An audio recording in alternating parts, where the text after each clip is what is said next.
La albahaca es una planta aromática. Verbo es. Es un verbo copulativo, ¿verdad? Sujeto para ese verbo, la albahaca. La albahaca es una planta aromática. Es una planta aromática sería el predicado, un predicado nominal. Todos necesitamos un respiro. Verbo, necesitamos. Sujeto para ese verbo. Todos. ¿Quiénes necesitamos un respiro? Todos necesitamos un respiro. Es un grupo nominal, sujeto. ¿Por qué es un grupo nominal? Porque todos es un pronombre. Necesitamos un respiro, es el grupo verbal predicado. Llueve mucho en Galicia.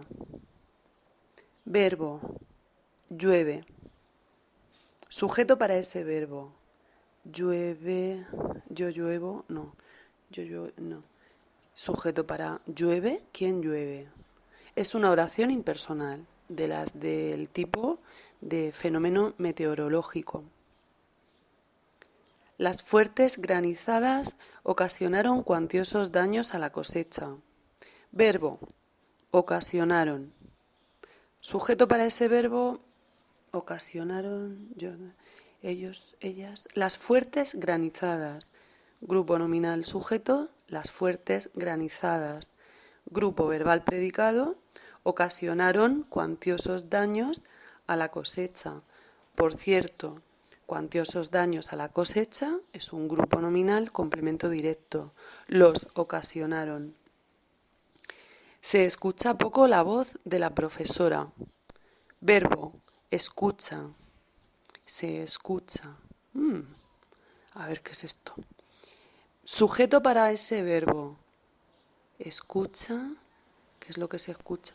Ah, la voz de la profesora. Sí tiene sujeto.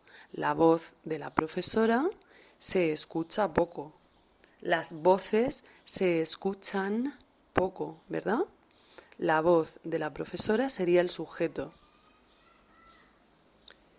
Se estudia bien en esta habitación. Verbo, estudia. Sujeto para ese verbo. Yo estudio, él estudia, él no. Se estudia, en general. Se estudia, una impersonal con se. Cuidado con el se, porque en la oración anterior teníais un verbo conjugado con el pronombre se, pero no indicaba que fuera una oración impersonal. Tenemos que buscar concordancias con los grupos sintácticos que hay alrededor y si no vemos ninguna, entonces sí es impersonal. Se estudia bien en esta habitación sería oración impersonal del estilo se vive bien en Murcia, se come bien en ese restaurante. No, el verbo no especifica quién realiza la acción, no hay un sujeto para ese verbo. Hemos presenciado un momento histórico. Verbo, hemos presenciado. Es una forma compuesta del verbo presenciar.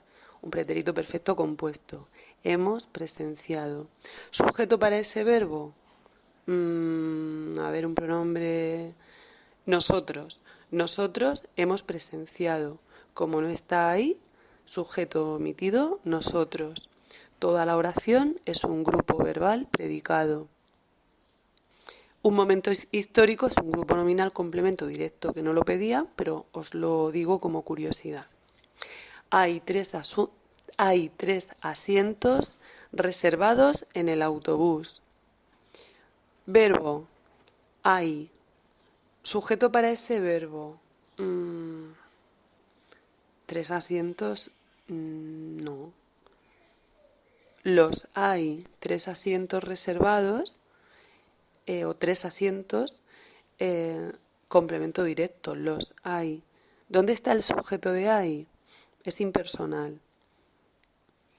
Han venido 3 alumnos a clase.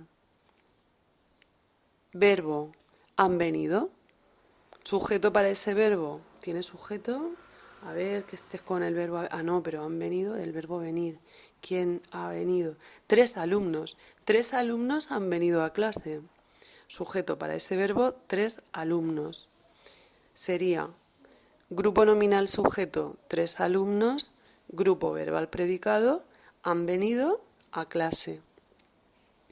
Y la última, me encantan los libros de misterio. Verbo, encantan. Sujeto para ese verbo, encantan. Yo encanto, tú encantas, él encanta, nosotros encantamos, vosotros encantáis, ellos encantan o ellas encantan. ¿Qué es lo que encanta aquí? ¿Qué es lo que está chulísimo? Los libros de misterio. Sujeto para encantan, los libros de misterio me encantan a mí. Grupo nominal sujeto, los libros de misterio. Grupo verbal predicado, me encantan. Como curiosidad, el me es un pronombre que cumple la función de complemento indirecto. Si fuera a él, le encantan. Si fuera a ella, le encantan los libros de misterio.